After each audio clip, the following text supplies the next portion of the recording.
ለወርቅ ነው ለወርቅ ነው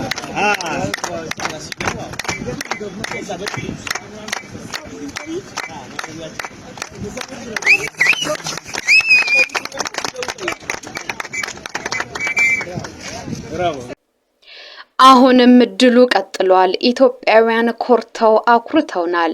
ሁለቱ አትሌቶቻችን የክብረ ወሰን ባለቤት ሆነዋል። እንኳን ደስ ያለን፣ እንኳን ደስ አላችሁ። የብስራት ዜናውን አሁንም ልድገማችሁ። ትዕግስት አሰፋ ድንቋ ኢትዮጵያዊት አትሌት ጊነስ ላይ በክብር ስሟ ሰፍሯል። ማነሽ ስትባል ኢትዮጵያዊት ብላለች።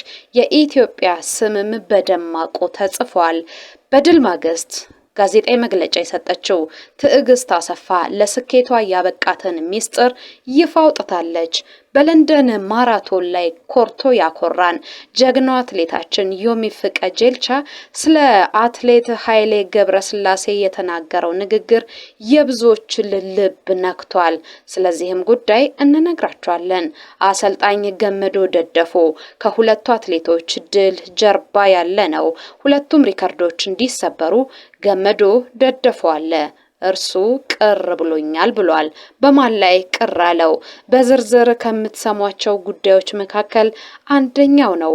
አትሌት ትዕግስት አሰፋና ዮሚፍ ቀጀልቻ የዓለም ክብረ ወሰንን ያስመዘገቡበት የአዲዳስ ጫማ ተፈላጊነቱ ጨምሯል። ዝርዝር መረጃውን እንነግራችኋለን። ሁሉ ስፖርቶችንን ላይክ፣ ሼር፣ ሰብስክራይብ እያደረጋችሁ ከኛ ጋር ቤተሰብነታችሁን ማዝለቅ ትችላላችሁ። የደውል ምልክቷን ተጫኑ። ቀድመን መረጃዎችን እንነግራችኋለን። የድል ዜናዎቻችን በየተራ ይቀርባሉ። አንድ ብለን ጀመረን።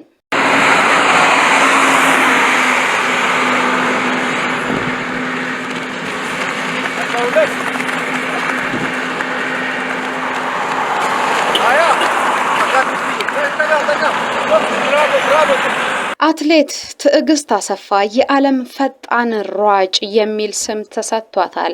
ስም ብቻ ሳይሆን በዓለም ድንቃድንቅ መዝገብ ላይ ስሟ ሰፍሯል። ትዕግስት አሰፋ በሴቶች ብቻ በተደረገ የለንደን ማራቶን ውድድር ላይ 2 ሰዓት ከ15 ደቂቃ ከ41 በሆነ ሰዓት ውድድሯን አጠናቃለች። የሴቶች የዓለም ክብረ ወሰንንም አሻሽላለች። በራሷ የተያዘ ሰዓት ማለት ነው። ትዕግስት በመጨረሻዎቹ ኪሎ ሜትሮች ላይ ፈጥና በመውጣት ውድድሩን በቀዳሚነት በማጠናቀቅ 2 ተከታታይ የለንደን ማራቶን ውድድሮችን ማሸነፍ ነው የቻለችው። በዚህ ድሏም የዓለም ድንቃ ድንቅ መዝገብ እውቅና ሰጥቷታል። ኢትዮጵያዊቷ አትሌት ፈጣኗ ሳተናዋ ሲል መዝግቧታል። በዚህ ውድድር ላይ ዮሚፍ ቀጀልቻ ከሁለት ሰዓት በታች በሆነ ጊዜ በመግባት እሱም ታሪክ ሰርቷል። የኢትዮጵያ ፈጣኑ አትሌት ሆኖ ስሙ ተመዝግቦለታል። በማራቶን ማለት ነው።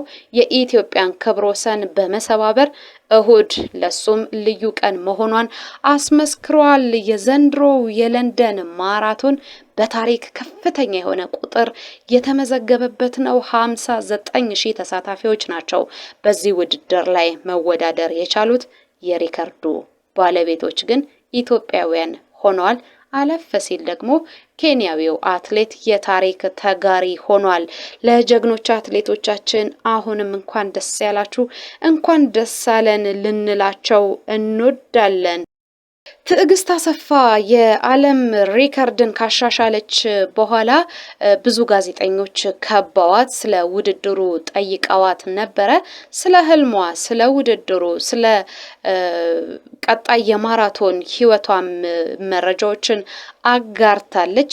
ኢትዮጵያዊቷ ጀግና አትሌታችን እሁድ ዕለት 2 ሰዓት ከ15 ደቂቃ ከ41 ሰዓት በሆነ ጊዜ ገብታ የዓለም ክብረ ወሰንን ካሻሻለች በኋላ እንዲህ አለች። ውድድሩ ቀላል አልነበረም። 3 ጊዜ የኦሎምፒክ ሜዳሊያን ካጠለቀችው ከኬንያዊቷ ሄለን ጋር ነው የተወዳደርኩት። የ2021 የለንደን ማራቶን አሸናፊዋ ጄኮስ ጌም በዚህ ውድድር ላይ እጅግ ትጠበቅ ነበረ። ይሄና ሌሎች ጉዳዮች ውድድሩን ከባድ አድርገውት ነበረ። ግን ለልቤ አንድ ነገር ነገርኩት፣ ትዕግስት ታሸንፊያለሽ የሚል ቃልን ለራሴ ተናገርኩ ትላለች። ድሉን የተቀዳጀችው በነገራችን ላይ በድንገት አይደለም። በመጨረሻዎቹ 400 ሜትሮች ሲቀሯት ትዕግስት ያላትን የትራክ ፍጥነት ልምድ አውጥታ ተጠቅማለች። አስገራሚ የሆነ የመስፈንጠር ብቃቷን አሳይታ በሩጫው ላይ ተቀናቃኞቿን ጥላ እብስ ብላ ወርቁን የግሏ ማድረግ ችላለች። የበርሊን ማራቶን፣ የቶኪዮ የ2025 የዓለም ሻምፒዮና የብር ሜዳሊያስት እንዲሁም የፓሪስ የ2024 የኦሎምፒክ የብር ሜዳሊያን ማስመዝገብ የቻለችው ይህቺ አትሌት ውድድሩ ለሷ እጅግ ጣፋጭ እንደሆነ ነው የተናገረችው። ሚስጥሩ ምንድነው? ለማሸነፍሽ ተብላ ተጠይቃ ነበረ። ለስኬት ምንም የተለየ ሚስጥር የለኝም።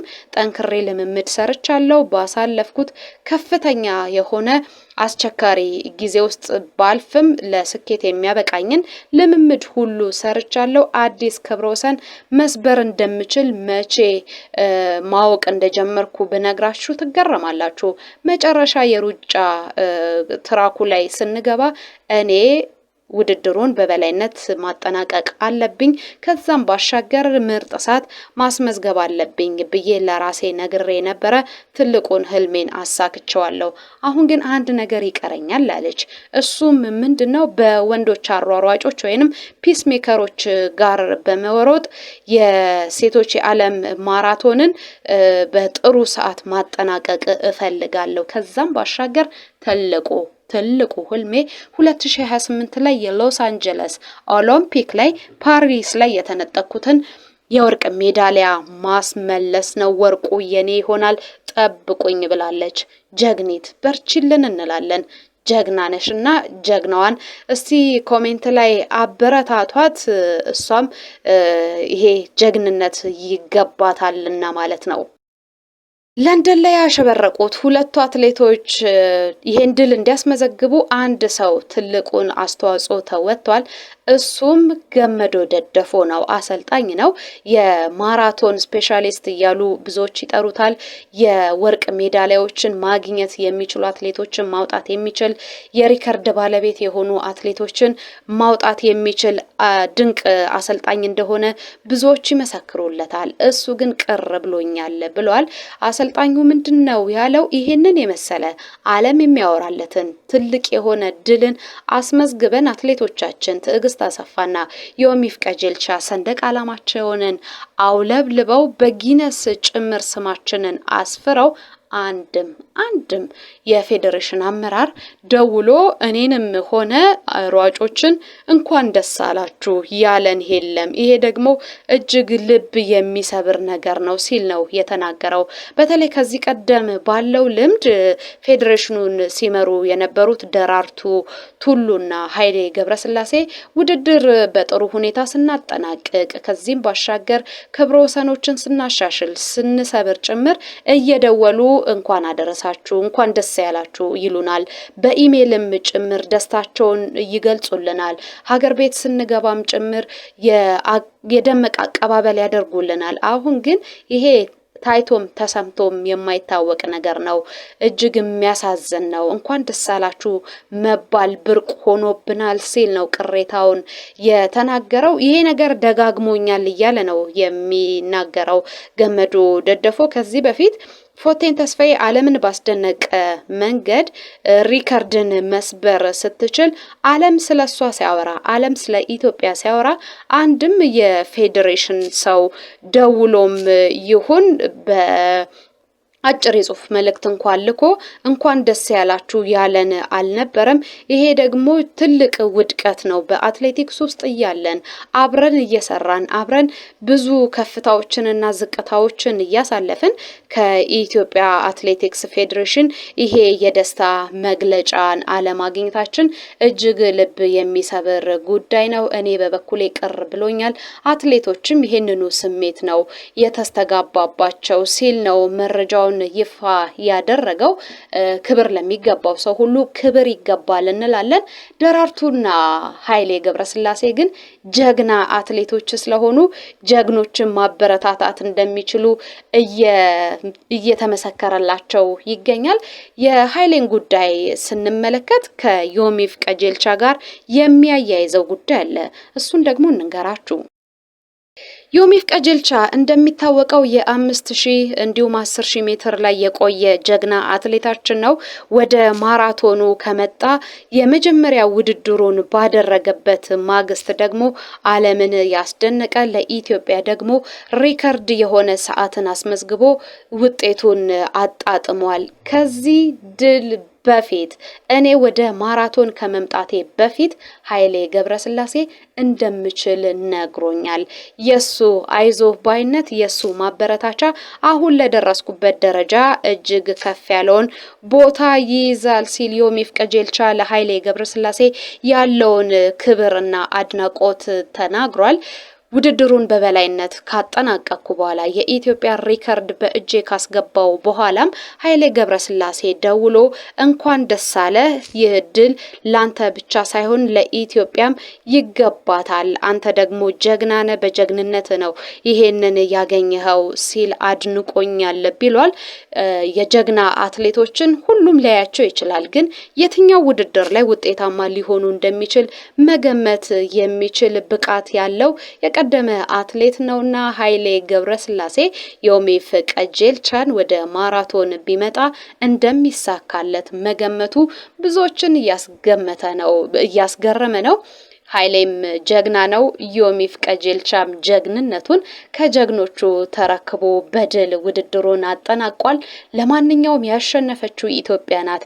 ስሟ ከፍ ያለው ኢትዮጵያ ናትና ኢትዮጵያውያን እንኳን ደስ ያላችሁ። ኢትዮጵያ አንደኛ እያላችሁ እስቲ ኮሜንት ላይ አስፍሩልን። እኛ ግን ወደ መጨረሻው መረጃችን እናልፋለን።